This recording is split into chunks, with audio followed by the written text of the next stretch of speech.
নমস্কার বন্ধুরা, আমি দেবাশিস ট্রি লাভার্স চ্যানেলে আপনাদেরকে স্বাগত। বন্ধুরা, আজ আমি আপনাদের সঙ্গে যে গাছটি নিয়ে আলোচনা করব সেই গাছটি একটি ভ্যারিগেটেড, আপনারা দেখতেই পাচ্ছেন, এবং এই গাছটি খুব সহজে কিন্তু বনসাই করা যায় এবং আপনারা চাইলে এই গাছটিকে খুব কম সামান্য পরিচর্যার মাধ্যমে কিন্তু আপনার বাগানকে সাজিয়ে রাখতে পারেন। এবং এই গাছটির নাম হলো সাফেলেরা আরবারিওলা হেতা। হ্যাঁ বন্ধুরা, গাছটির নাম কঠিন হলেও গাছটি কিন্তু দেখতে অত্যন্ত সুন্দর এবং এই গাছটি আমার বাগানে রয়েছে, আপনারা দেখতে পাচ্ছেন। গাছটি প্রায় 1 বছরের একটু বেশি বয়স, তবে আমি এই গাছটিকে বাগানে রেখেছি একে বনসাই করার জন্য। আমি সামনে যখন আবার বর্ষাকাল আসবে তখন গাছটিকে তুলে নিয়ে বনসাই পটে দেব। এতদিন আমি গাছটিকে বাগানে রেখে দিচ্ছি কারণ গাছটি একটু বড়সড় হয়ে যাবে এবং গাছের গোড়া অনেকটা মোটা হয়েছে। এবং এই গাছটির আর একটি বৈশিষ্ট্য হলো বন্ধুরা, গাছটি কিন্তু অন্যান্য গাছের মতো না, কারণ এই গাছের ঝুরি নামতে দেখা যায়। গাছটির গোড়াতে আপনারা একটু পরে দেখতে পাবেন কীভাবে ঝুরি নেমেছে। এবং আমি এই গাছটিকে খুব কম পরিচর্যার মাধ্যমে কিন্তু বাগানে রেখেছি এবং এই গাছটিকে ঘিরে রয়েছে অসংখ্য অ্যালোভেরা গাছ। আর বন্ধুরা, এই গাছটি আপনারা যদি টবে করেন তাহলে পরিচর্যা করতে হবে খুব সামান্য, আমি সেটা বলে দিচ্ছি। আপনাদেরকে প্রথমে যেটা করতে হবে, আপনারা মাটি তৈরি করে নেবেন, ওয়েলডেন সয়েল, অর্থাৎ এমনভাবে মাটি প্রস্তুত করবেন যেন কোনোভাবেই টবের মাটিতে জল জমতে না পারে।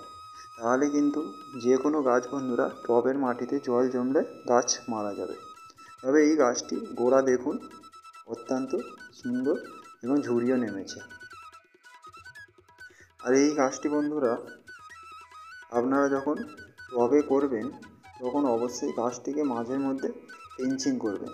পিঞ্চিং করলে কী হবে, গাছের গোড়াটাও মোটা হবে আর অসংখ্য শাখা পোশাখা ছাড়তে শুরু করবে এবং আপনারা যে বনসাইয়ের তার হয় সেই তার নিয়ে এসে গাছটিকে বনসাইয়ের আকৃতি নিজেদের মতো করে দিতে পারবেন। আমি একদিন বন্ধুরা কীভাবে বনসাই করতে হয় সেই পদ্ধতি সম্পূর্ণ দেখিয়ে দেব।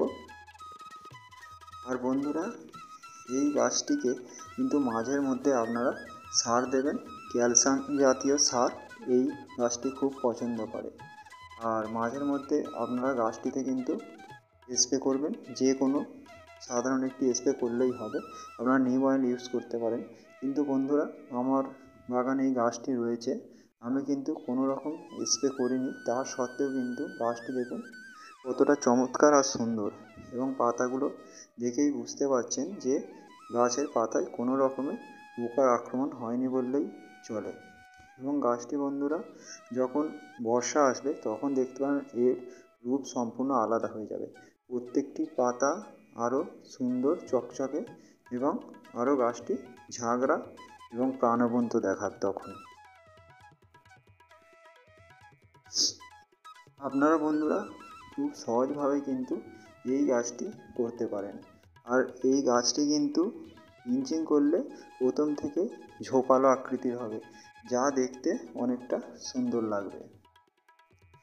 আর বন্ধুরা, যখন গরমের সময় আসবে অর্থাৎ গ্রীষ্মকাল, তখন কিন্তু এই গাছটিকে ঠান্ডা জলে স্প্রে করতে হবে। ঠান্ডা জলে স্প্রে করলে কী হবে, গাছটি খুব সুন্দরভাবে ঠান্ডা থাকবে এবং পাতাগুলো ভালো থাকবে।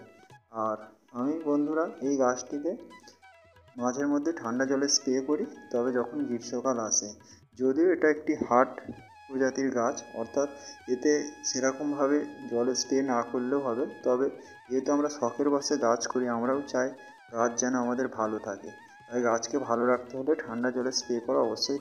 বন্ধুরা, আপনারা সাধারণভাবে গাছ করুন এবং গাছ করতে গিয়ে যদি কোনো সমস্যার সম্মুখীন হন তাহলে আমার কমেন্ট বক্সে এসে কমেন্ট করবেন, আমি চেষ্টা করব আপনাদের সেই কমেন্টের উত্তর দেওয়ার।